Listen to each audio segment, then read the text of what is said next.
jour, on tourne une nouvelle page de votre chapitre livre, histoire de toujours rester à la page. Bonjour Héloïse Erignac. Bonjour Eddy.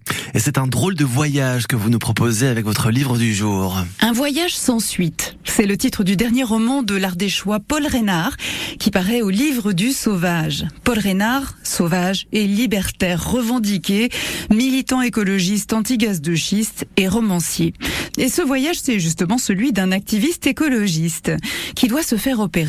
Dans le monde où il vit, monter de sa cambrousse à la capitale pour aller s'y faire soigner semble déjà un parcours du combattant.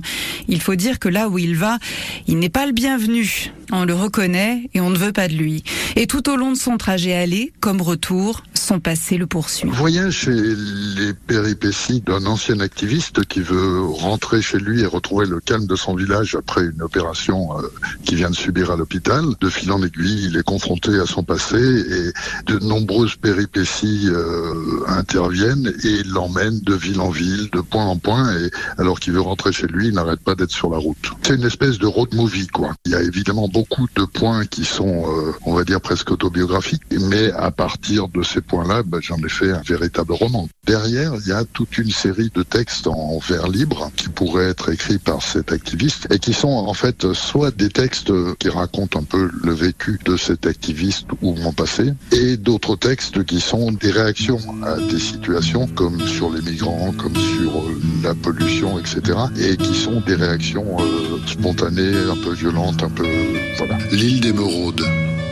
Du sommet du mont Olympe, on voit des oliviers et la Méditerranée. Des touristes par milliers qui visitent Mytilène, boivent de l'ouzo et se font bronzer. L'île d'Émeraude.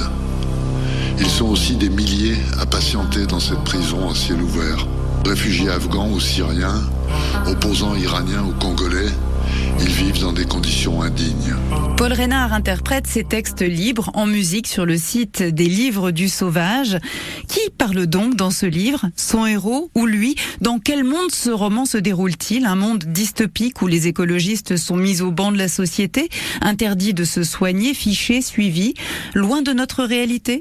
C'est dans un avenir assez proche. On est quasiment là-dedans, en fait. On regarde le soulèvement de la Terre, on regarde même ce qui s'était passé au niveau du gaz de schiste. On était considérés comme des terroristes potentiels, éco-terroristes. Déjà, quand on voit la répression contre les mouvements écolos en ce moment, on y est presque, quoi. C'est une sonnette d'alarme. C'est dire aux gens, attention, regardez vers quoi on y va tout droit, et il faut à tout prix qu'on change la direction et qu'on change de système. De toute façon, dans tous les changements, c'est toujours de 20 à 30% de la population qui peut faire changer le système. Il y a des gens qui continuent à nourrir le système, et il faut que les contestataires soient assez nombreux, qu'ils atteignent ces 20-30% pour faire basculer le système. Mais ça a toujours été, et c'est depuis l'homme des cavernes. Militant toujours jusque dans ses romans, Paul Reynard tire la sonnette d'alarme dans ce road trip hypnotique, étrange, parfois drôle, et qui interroge. Voyage sans suite, paru au Livre du Sauvage. Paul Reynard qui sera le 18 mai au Festival des courts et des meilleurs